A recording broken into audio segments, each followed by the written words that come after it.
Hey everybody, my name is Jami Gigot and I am an author and illustrator of children's picture books. For MacKids Storytime today, I'm going to be reading my latest book called Starboy. This book was inspired by David Bowie. I've got a picture of him on the wall back there. He was an amazing musician and actor and artist, and I think what he represented to a lot of people was a real sense of being who you are, of self-expression, staying true to yourself. And those were the types of themes that I wanted to get across in this book. So here we go. I'll read to you. Afterwards, I'll show you a little bit of the behind-the-scenes artwork of the making of. And here we go. Inspired by the life and lyrics of David Bowie, Starboy. I just wanted to show you the inside cover because there's the jacket. And there's this very cool inside cover. David Bowie used to dress up in all sorts of cool outfits, and I wanted to put those into the book somewhere, so that was a lot of fun. He also, amazingly, had a constellation named after him in the shape of a lightning bolt, which was one of his personas. He would paint a lightning bolt on his forehead, and so that was pretty cool. Starboy. From a little room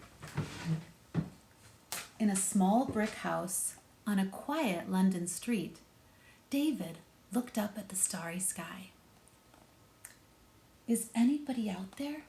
he whispered.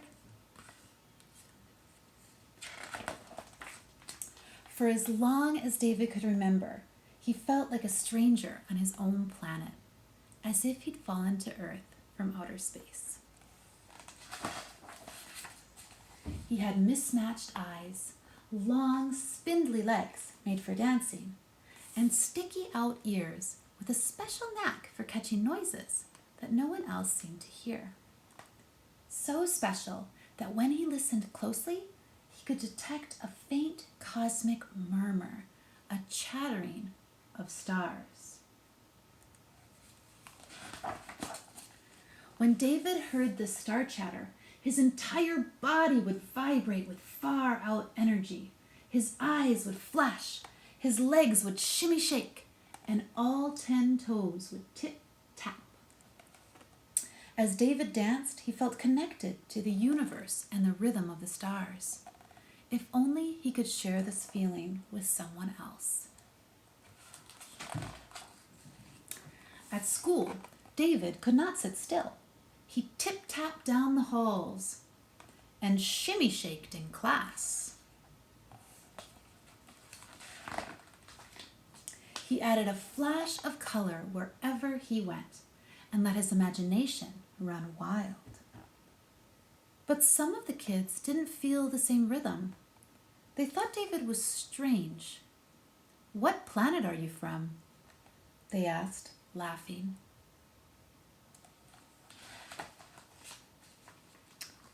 "I wish I knew," thought David. He trudged back into class, falling in line with everyone else. He's feeling pretty sad here. Nobody seems to understand him. That night, alone in his room, David's body began to hum with the rhythm again. A spark began to flicker inside him. But he was tired, lonely. So David shut the window. He let the spark fade out. He couldn't hear the stars chattering anymore. But something didn't feel right. It was quiet, too quiet. Then a hum started, a soft, whispering tone. Suddenly, there was a crackle, a sparkle. The radio on David's windowsill burst to life. Music flooded David's room. It was extraordinary. With the rhythm of the stars, joy tickled through him in waves. The star chatter would never leave him. It was a part of him. "I hear you," he shouted happily. "I hear you." David felt like himself again. The rhythm rolled through David like electricity. He rushed around the house, gathering whatever he could find to keep the music going. An old pot, a pair of spoons, a tin can. He tapped a wooden crate and tied a string to a broomstick and plucked. Yes, that was it. By the light of the moon, he rocked to the beat of the stars.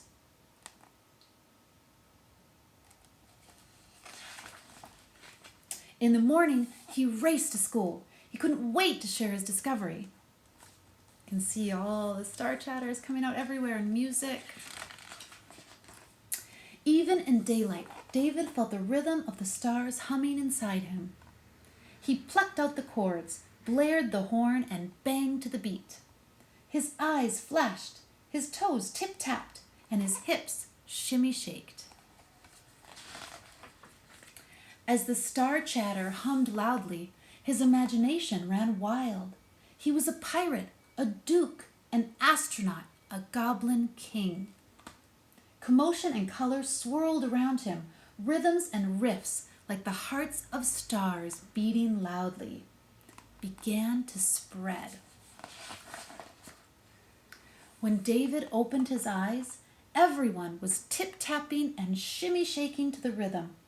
The star energy was moving them too. David smiled. The spark inside him radiated like a shining star. That's the end of Starboy. I hope you enjoyed it. At the end of the book, I've got some interesting facts about David Bowie. I've got a little bit of an author's note, which talks about his life and some of his great accomplishments and some very interesting things about him. And I hope you enjoyed that. Thank you very much for listening. I wanted to show you a couple of quick little things from behind the scenes. Usually when I start a book, I start with what's called a dummy book. So I do a lot of sketches and I make a little sort of mock-up of a book like this.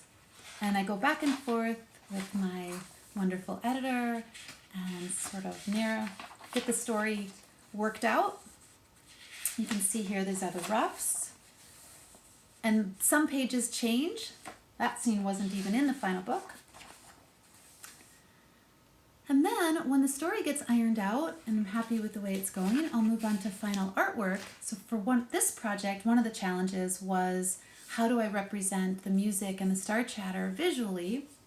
So what I ended up doing was creating a bunch of these sort of galaxy paintings, which I scanned in and overlaid on some other types of drawings. I did a lot of these. And I also had so much fun making all of these sort of swirls, and I scanned these in and incorporate them into some other paintings and drawings that I was doing on the computer. So I'll show you here that it started here and then became this. So thank you so much for listening. I hope you all have a wonderful day, and bye for now.